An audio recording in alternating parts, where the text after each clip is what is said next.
Hello students, welcome to the channel economics with Gauri Singh. आज हम करने वाले हैं national income and related aggregates का पार्ट 2। इससे पहले जो आपने फर्स्ट वीडियो देखी उसमें हमने इस चैप्टर के सारे थ्योरेटिकल एस्पेक्ट्स को कवर कर लिया। आज इस वीडियो में हम सीखेंगे इसके कुछ प्रैक्टिकल एस्पेक्ट्स। इनको सीखने से हमें न्यूमेरिकल सॉल्व करने में बहुत बेनिफिट होगा या हम आसानी से अपने न्यूमेरिकल्स को सॉल्व कर पाएंगे। तो विदाउट वेस्टिंग एनी टाइम चलिए सीखते हैं। हमने बेसिक डेफिनेशन पढ़ी थी नेशनल इनकम की कि नेशनल इनकम क्या है। It is the sum total of factor income earned by the normal resident of a country during an accounting year. एक साल में हमारे देश के नॉर्मल रेजिडेंट्स जो भी फैक्टर इनकम कमाते हैं उसको जोड़ दिया जाए तो वो हमारी नेशनल इनकम बन जाती है। नेशनल इनकम को या तो हम करंट ईयर प्राइसेस पे मेजर करते हैं या फिर हम कांस्टेंट ईयर प्राइसेस पे मेजर करते हैं। अगर हम राष्ट्रीय आमदन को करंट ईयर प्राइसेस पे मेजर करते हैं तो ये बन जाती है हमारी नॉमिनल जीडीपी, और अगर हम इसको कांस्टेंट प्राइसेस पे मेजर करते हैं तो ये बन जाती है हमारी रियल जीडीपी। अब नॉमिनल जीडीपी की डेफिनेशन क्या है? It measures the market value of goods and services produced within the domestic treasury of a country during an accounting year. It is estimated by using current year prices. ये क्या है? हमारे देश में एक साल में हमारी डोमेस्टिक बाउंड्री के अंदर एक साल में जितनी भी गुड्स एंड सर्विसेज प्रोड्यूस की जाती हैं उनकी मार्केट वैल्यू के आधार पर इस जीडीपी को मेजर किया जाता है। और जब हम नॉमिनल जीडीपी मेजर करते हैं तो प्राइसेस कौन से लिए जाते हैं? करंट ईयर प्राइसेस लिए जाते हैं। तो इट मींस नॉमिनल जीडीपी को कैसे मेजर किया जाता है? प्राइस इनटू क्वांटिटी, ये इसका फॉर्मूला रहता है। अब ये जो नॉमिनल जीडीपी है ये या तो प्राइस बढ़ने से बढ़ रही है या फिर आउटपुट बढ़ने से बढ़ रही है। हमें कुछ श्योर नहीं है कि ये प्राइस बढ़ने से बढ़ी है या आउटपुट बढ़ने से बढ़ी है। अब अगर तो आउटपुट के बढ़ने से जीडीपी बढ़ रही है फिर तो ये वेलफेयर ओरिएंटेड है, क्योंकि इससे पर person availability of goods and services बढ़ जाएगी। लेकिन अगर ये जीडीपी क्वांटिटी तो कांस्टेंट है, सिर्फ प्राइस के बढ़ने से बढ़ रही है, फिर ये वेलफेयर ओरिएंटेड नहीं है। ये सिर्फ एक मनी इल्यूजन क्रिएट करेगी और कुछ भी नहीं होगा। इससे लोगों को कहीं भी फायदा मिलने वाला नहीं है। अब अगर बात करते हैं रियल जीडीपी की, it is the market value of goods and services produced with in the domestic treasury of a country during an accounting year. It is estimated by using constant year prices. तो real GDP में हम price को क्या मान लेते हैं? Constant. Formula है Q into P star. इस स्टार का मतलब है कि प्राइस क्या है? कांस्टेंट है, प्राइस चेंज नहीं होने वाला है। अब मान लीजिए कि हमने 100 यूनिट ऑफ आउटपुट को प्रोड्यूस किया जिनका मार्केट प्राइस था 5 रुपीज, तो हमारे देश की जीडीपी कितनी हुई? 500 हुई। अब अगर आउटपुट का लेवल इकोनॉमी में बढ़ जाता है, 100 यूनिट्स की जगह पे अब 1000 यूनिट्स प्रोड्यूस किए जाते हैं, प्राइस सेम है। पहले भी प्राइस 5 रुपी था, अब भी प्राइस क्या है? 5 रुपी ही है। तो अब जीडीपी बढ़ के कितनी हो जाएगी? 5000। अब ये जीडीपी वेलफेयर ओरिएंटेड है, क्योंकि इस जीडीपी से लेवल ऑफ आउटपुट बढ़ा, पर person availability of goods and services बढ़ गई, तो इससे लोगों को बेनिफिट मिलेगा। तो ये है हमारी real GDP. Next, GDP deflator. GDP deflator क्या है? क्या मेजर करता है? It measures the change in the price level of all the goods and services produced in the economy during an accounting year. एक अकाउंटिंग ईयर में एक देश में जितने भी गुड्स एंड सर्विसेज प्रोड्यूस की जाती हैं, अगर उनके प्राइस लेवल में कोई चेंज आ जाता है, उस प्राइस लेवल के चेंज को मेजर करने के लिए जीडीपी डिफ्लेटर को यूज किया जाता है। जीडीपी डिफ्लेटर का फॉर्मूला क्या रहता है? Nominal GDP divided by real GDP into 100। फॉर्मूले को अच्छे से याद कर लीजिएगा। इसको यहाँ पे ये भी बोल सकते हैं कि GDP at current prices divided by GDP at constant prices into 100। क्योंकि अगर हम देखते हैं कि सीबीएसई के सैंपल पेपर जो आते हैं उनमें इससे रिलेटेड 1 मार्क्स का न्यूमेरिकल अक्सर देखने को मिलता है एमसीक्यू की फॉर्म में। तो फॉर्मूला अच्छे से रिवाइज कर लेना है। Nominal GDP divided by real GDP into 100। GDP deflator को हम क्या बोल देते हैं, प्राइस इंडेक्स, मतलब कि इससे प्राइसेस में होने वाले चेंज को मेजर किया जा सकता है। अब है हमारी असल कहानी, जीडीपी मेजरमेंट कैसे मेजर किया जाता है, इसी के बेसिस के ऊपर हम सॉल्व करते हैं न्यूमेरिकल्स को। देखिए जीडीपी को या तो मार्केट प्राइस पे मेजर किया जाएगा या फिर फैक्टर कॉस्ट पे मेजर किया जाएगा। दो बेस हैं जीडीपी को मेजर करने के लिए। अब इसको याद कैसे करेंगे कि दो ये टीम्स हैं, एक मार्केट प्राइस है और एक फैक्टर कॉस्ट है। दोनों के पास ही चार चार प्लेयर हैं, 1 2 3 एंड 4। इसके पास भी चार ही प्लेयर हैं, 1 2 3 एंड 4। तो चार प्लेयर ही इसके पास हैं, अब चार प्लेयर ही इसके पास हैं। इसका फर्स्ट प्लेयर कौन है, gross domestic product at market price. Next net domestic product at market price. Next net national product at market price. यहां पे सॉरी ग्रॉस करते हैं, gross national product at market price, net national product at market price. अब इसके पास भी चार ही player हैं। इसका फर्स्ट प्लेयर कौन है, gross national product at factor cost, net domestic sorry यहाँ पे domestic, gross domestic product at factor cost, net domestic product at factor cost, gross national product at factor cost, net national product at factor cost. तो ये हुए इनके 8 aggregates. चार player इसके पास हैं और चार ही प्लेयर इसके पास हैं। अब हमने यहाँ पे देखा कि या तो जीडीपी मार्केट प्राइस पे मेजर होती है या फिर फैक्टर कॉस्ट पे मेजर होती है, या वो ग्रॉस है या वो नेट है, या फिर वो डोमेस्टिक है या फिर वो नेशनल है। ठीक है, चलिए अब इन सभी चीजों को कैलकुलेट कैसे किया जाएगा। अगर ग्रॉस है उससे हमने नेट पे जाना है, डोमेस्टिक से नेशनल पे जाना है, मार्केट प्राइस से फैक्टर कॉस्ट पे जाना है, या फिर फैक्टर कॉस्ट से मार्केट प्राइस पे आना है। मतलब कि ये जो कन्वर्जन है इसके बेसिक ट्रिक्स क्या हैं। देखिए ग्रॉस होता है एक बड़ी टर्म और नेट क्या होती है, एक छोटी टर्म। तो अगर हम बड़े से छोटे पे जाएंगे तो इसका मतलब क्या है, हमें कुछ ना कुछ देना पड़ेगा। ठीक है, मतलब कि यहां पे अब माइनस क्या हो जाएगा, डेप्रीसिएशन। ग्रॉस से नेट पे जाएंगे, बड़ी टर्म से छोटी टर्म पे आएंगे तो हमें कुछ ना कुछ गिव अप करना पड़ेगा। जैसे कि मैं बोल दूं कि अगर हमें बड़े घर से छोटे घर में शिफ्ट होना है तो हमें अपना कुछ सामान जो है वो वहीं छोड़ के जाना पड़ेगा, क्योंकि जिस नए घर में हम जा रहे हैं वहां पे हमारा पिछला सारा सामान एडजस्ट नहीं हो सकता। तो इट मीन्स क्या है कि वो डेप्रिसिएशन जो है वो हम छोड़ के जाएंगे तो हम नेट पे आएंगे।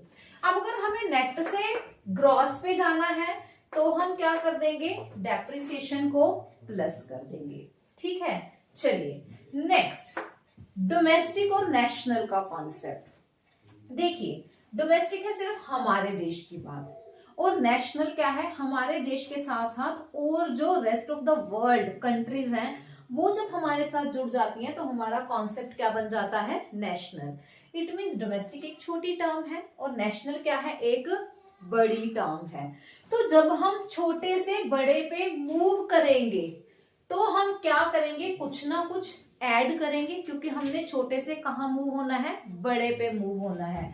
तो जब हम डोमेस्टिक से नेशनल की तरफ बढ़ते हैं, हम नीचे की तरफ आ रहे हैं, तो हम प्लस क्या कर देंगे यहाँ पे, net factor income from abroad. अब अगर नेशनल से डोमेस्टिक की तरफ जाएंगे, मतलब के बड़े से छोटे की तरफ अगर मूव करेंगे तो हम माइनस क्या कर देंगे, NFIA, मतलब के net factor income from abroad, इसको हम माइनस कर देंगे। अब एक बात है हमारे पास मार्केट प्राइस और दूसरा है हमारे पास फैक्टर कॉस्ट। जब हम मार्केट प्राइस से फैक्टर कॉस्ट की तरफ जाएंगे तो हम माइनस क्या कर देंगे, NIT means net indirect taxes. जब हम फैक्टर कॉस्ट से मार्केट प्राइस की तरफ जाएंगे तो हम क्या कर देंगे, प्लस NIT, मतलब कि नेट इनडायरेक्ट टैक्सेस को हम क्या कर देंगे प्लस। यहां पे हमने नेट इनडायरेक्ट टैक्सेस को माइनस किया और जब फैक्टर कॉस्ट से मार्केट प्राइस की तरफ गए तो हमने नेट इनडायरेक्ट टैक्सेस को प्लस कर दिया। यहां तक क्लियर है सारा। अब देखिए ये डेप्रिसिएशन कैसे कैलकुलेट की जाती है, ये नेट फैक्टर इनकम कैसे कैलकुलेट होती है, ये नेट इनडायरेक्ट टैक्सेस कैसे कैलकुलेट होते हैं। अगर हमें ये दिए हुए ना हो डायरेक्टली तो फिर हम क्या कर सकते हैं, इनको कैलकुलेट कर सकते हैं। अब हम इसको भी डिस्कस कर लेते हैं। पहले आप इस सारे का एक स्क्रीनशॉट ले लीजिए ताकि आप इसको बाद में फिर से रिवाइज कर पाए। फिर हम करते हैं कि एनआईटी, एनएफआईए या फिर डेप्रिसिएशन इनको कैसे कैलकुलेट किया जाता है।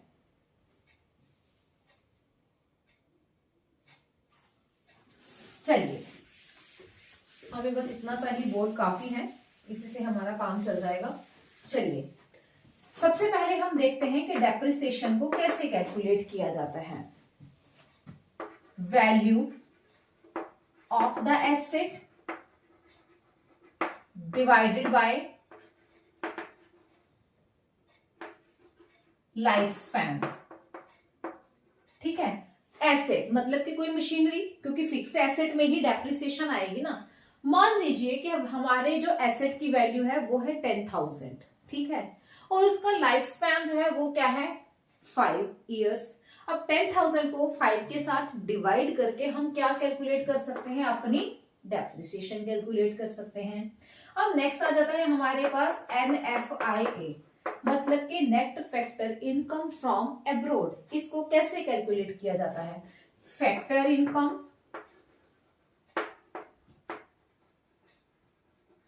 From abroad minus factor income to abroad. मतलब क्या है कि हमारे देश में के कुछ लोग जो बाहर की कंट्री में काम कर रहे हैं वहां से वो जो पैसा कमा कर लाते हैं, माइनस दूसरी कंट्री के कुछ लोग हमारे देश में काम करते हैं, हम उनको जो फैक्टर इनकम देते हैं, माइनस इनको माइनस कर दिया जाए तो हमारे पास क्या निकल के आ जाता है NFIA, मतलब कि net factor income from abroad. इसको अगर मैं एक निमोनिक में लिखना चाहूं तो हम बोल सकते हैं इसको फीफा माइनस फीटा। तो ऐसे याद रह जाएगा आपको, फीफा माइनस फीटा। एक चीज ध्यान में रखनी है कि जब भी NFIA कैलकुलेट करनी है तो फीफा माइनस फीटा ही रहेगा। Factor income from abroad minus factor income to abroad. To में से फ्रॉम को माइनस नहीं करना, फ्रॉम में से टू को माइनस करना है। Then we will calculate our NFIA। Next is NIT, मतलब के नेट इनडायरेक्ट टैक्सेस। इनको कैसे कैलकुलेट किया जाता है, indirect taxes minus subsidy. Indirect taxes में से सब्सिडी को माइनस करके हम NIT को कैलकुलेट कर सकते हैं। ठीक है, यहाँ पे एक तो फॉर्मूला था डेप्रिसिएशन कैलकुलेट करने का कि value of the asset divided by life span. इसके अलावा जब न्यूमेरिकल्स डाले जाते हैं उन न्यूमेरिकल्स में कई बार ग्रॉस इन्वेस्टमेंट, नेट इन्वेस्टमेंट, मतलब कि ग्रॉस और नेट का कॉन्सेप्ट दे दिया जाता है, डेप्रिसिएशन मेंशन नहीं की जाती है। स्टूडेंट्स डेप्रिसिएशन ही ढूंढते रहते हैं कि हमें लाइफ स्पैन नहीं दिया गया, हमें वैल्यू ऑफ द एसेट नहीं दिया गया, हम कैसे कैलकुलेट कर सकते हैं। तो ग्रॉस और नेट दोनों के बीच में डिफरेंस किसका है, सिर्फ डेप्रिसिएशन का है। तो ग्रॉस में से नेट को माइनस करके भी हम डेप्रिसिएशन को कैलकुलेट कर सकते हैं। इसके बाद हमारा कॉन्सेप्ट है that is a private income. It refers to the income which accrues to the private sector from all the sources within and outside the country। हमारे देश के प्राइवेट सेक्टर को जितने भी सोर्सेज हैं उनसे होने वाली इनकम, चाहे वो अपने देश से हो रही है या फिर वो बाहर की कंट्री से आ रही है, उन सभी का जो जोड़ है, जो टोटल है, that is a private income. Private income में दो तरह की इनकम को इंक्लूड किया जाता है, एक होती है फैक्टर इनकम और दूसरी होती है transfer income. Second is a personal income. It is the sum total of all the income that are actually received by household from all the sources। House hold के द्वारा मतलब कि घरेलू सेक्टर के द्वारा जितने भी सोर्सेज हैं उनके, चाहे वो सेल्फ एम्प्लॉयमेंट है, उनके पास कोई रेंटल प्रॉपर्टी है, कुछ भी है, सभी सोर्सेज से आने वाली जो इनकम है अगर उसको जोड़ दिया जाए तो वो पर्सनल इनकम बन जाती है।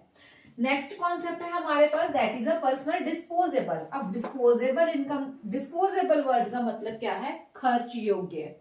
Personal disposable income, it is that part of personal income which is left with the household after making all the necessary payments in the form of taxes, fees and miscellaneous receipts of the government। एक house hold sector के पास tax की form में, fees की form में या फिर और कुछ मिसलेनियस रिसीट्स जो हमारी कंपल्सरी पेमेंट्स होती हैं जो हाउस होल्ड की तरफ से सरकार को दी जाती हैं, उनको देने के बाद जो पैसा एक हाउस होल्ड सेक्टर के पास बच जाता है खर्च करने के लिए, that is called their personal disposable income. I hope आपको ये कॉन्सेप्ट अच्छे से समझ आया है। कॉन्सेप्ट समझ आ रहा है, वीडियो अच्छी लग रही है, वीडियो को लाइक करना और चैनल को सब्सक्राइब करना बिल्कुल मत भूलिए, क्योंकि आपके लाइक्स हमारे लिए मोटिवेशन है। आप जितना वीडियो को पसंद करेंगे हम उतना ही नेक्स्ट और अच्छे से अच्छा कंटेंट प्रोवाइड करने की आपको पूरी कोशिश करेंगे। तो मिलते हैं अपनी नेक्स्ट वीडियो में अपने नेक्स्ट टॉपिक के साथ। Till then take care, bye bye, God bless you.